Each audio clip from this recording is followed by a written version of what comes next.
오늘 함께 읽을 성경 말씀은 역대하 3장 1절에서 17절 말씀입니다.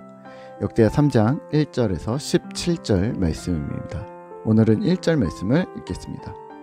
솔로몬이 예루살렘 모리아 산에 여호와의 전 건축하기를 시작하니 그곳은 전에 여호와께서 그의 아버지 다윗에게 나타나신 곳이요 여부스 사람 오르난의 타작마당에 다윗이 정한 곳이라. 아멘. 오늘 읽은 역대하 3장은 솔로몬의 성전 건축이 본격적으로 시작됩니다. 구약에서 수없이 제시되는 이 성전은 매우 중요한 의미가 있습니다. 성전은 여호와 하나님의 집입니다. 그리고 이 성전은 예배, 속죄, 절기 준수를 위한 것이었습니다. 성전은 이런 소중한 목적을 위해 건축되었으며 당연히 하나님은 성전에 모실 수 없을 만큼 큰 분이시고 주님은 모든 신들보다 크신 만왕의 왕이십니다. 역대기 저자는 성전 건축보다 성전 봉헌에 더 많은 지면을 할애하는데요. 이는 저자가 성전의 엄청난 규모나 화려한 성물보다 성전의 목적을 더 중요하게 생각하는 것을 보여주는 단면임을 알 수가 있습니다.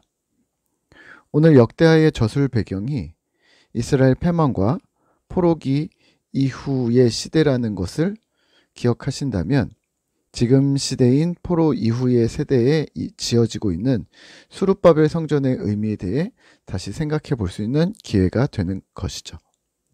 당연히 바벨론 포로 이후 돌아와 재건하던 수룹바벨 성전은 솔로몬의 성전에 비할 바 아니고 초라했습니다. 하지만 그 역할과 목적은 솔로몬의 성전과 다를 바 없는 하나님의 임재의 처소였던 것이죠. 다시 오늘 본문으로 돌아와서요. 솔로몬은 성전을 건축합니다. 1절입니다.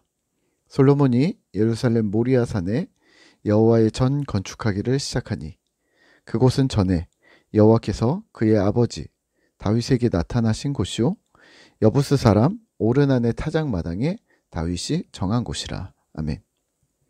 성전 건축에는 7년 반이 걸립니다.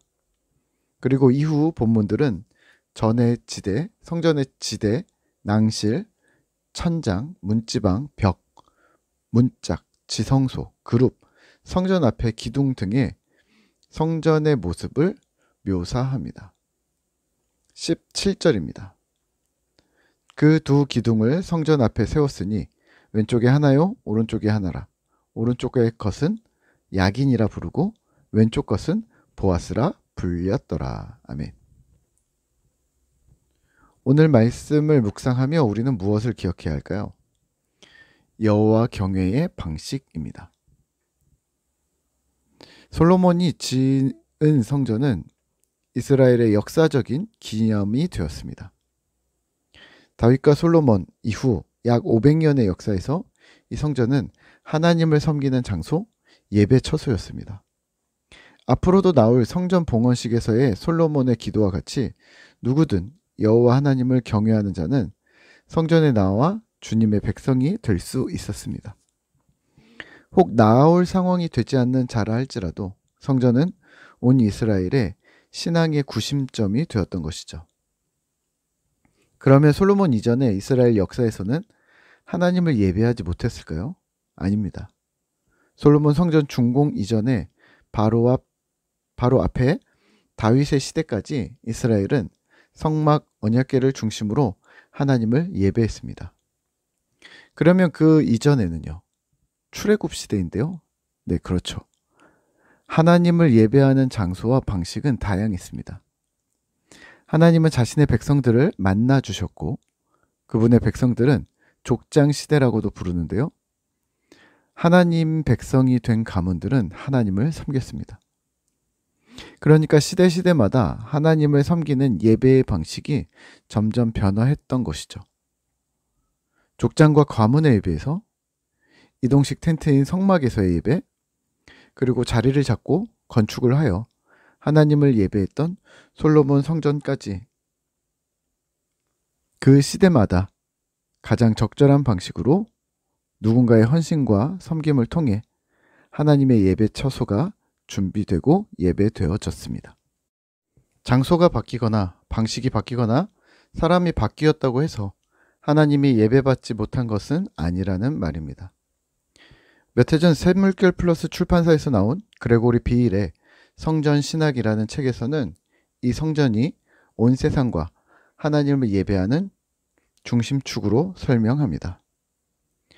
에덴 동산은 온 세상의 성전이었고, 창세기에 단을 쌓는 행위들은 예배 처소, 성전이었고, 또 출애굽의 성막은 예배 처소인 성전이었고, 이스라엘은 성전을 중심으로 살았고, 그 성전의 예배는 신자들의 정체성이 되었다는 것이죠. 신약의 성전은 예수님의 오심으로 건물이 아닌 신자 개개인임을 증명하셨고, 바울 역시 그와 같은 맥락으로 하나님 나라가 어디든 임하는 곳이 성전, 하나님의 임재 처소임을 밝힙니다. 초대교회는 도시가 성전이 되었고, 신자된 성도들이 거주하는 바로 그곳이 하나님의 임재 처소, 성전이었다는 말이죠. 그렇다면 오늘 우리의 시간도 마찬가지입니다. 신자와 교회 공동체의 역사가 하나님 경외의 역사라면 그 정신은 이어받되 그 형식은 계속해서 발전해야 하는 것이죠. 마치 2, 3천 년 전의 역사를 우리는 한눈에 보니 확확 바뀐 듯 하지만 실제 그 변화는 짧게는 200년, 길게는 5, 600년 이상의 시간이 걸렸다는 것을 기억하시면서 마음은 여르시되 오늘 휙 바뀌어버린다는 두려움은 내려놓으셔도 됩니다. 막상 바꾸자고 하면 모두가 한 번도 가보지 않은 길이기에 망설이기도 하고 방법을 솔직히 잘 모르기에 우리 모두는 도전하고 있을 뿐입니다. 저희 꿈터교회 역시 유튜브나 밴드, 홈페이지 등의 여러 가지 자원들을 활용하고 있습니다만 이것이 목적이 아니라는 것은 다들 잘 아실 겁니다. 실시간 예배나 주일 설교나 10분 묵상이나 단지 할 수 있어서 유용하게 사용할 뿐 이 방식이 우주적인 신앙 공동체의 정답이라고 말할 수는 없는 것이죠. 그러한 부분에서 우리 모두는 여전히 고민하며 상황을 대처해 나가고 있습니다. 이런 질문을 자꾸 하게 되는 것이죠. 하나님 경외의 방식이 오늘 나에게 어떤 방식이어야 큰 힘을 발휘하는가? 나뿐 아니라 우리의 다음 세대에게는 어떤 방식으로 복음을 전할까?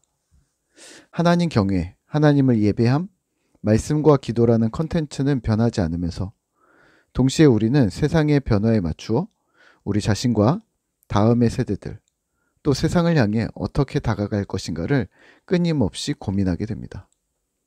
매체가 메시지다라는 마인드를 겸하고 있는 것이죠. 자, 그러면 오늘은 이렇게 기도하면 어떨까요? 이 빠른 변화의 물결 속에서 중심을 잃지 않게 해달라고, 하나님 중심, 말씀 중심의 삶을 더욱 깊이 만들 지혜로운 방법을 주님께서 보여주시기를, 그래서 분주하고 혼란스러운 세상에서도 믿음의 순수성을 지키고 하나님을 경외하는 신자가 되게 하소서라고 기도하는 것이죠. 오늘 하루도 주님을 바라보며 신실하게 서는 꿈터 성도 되시기를 기도합니다.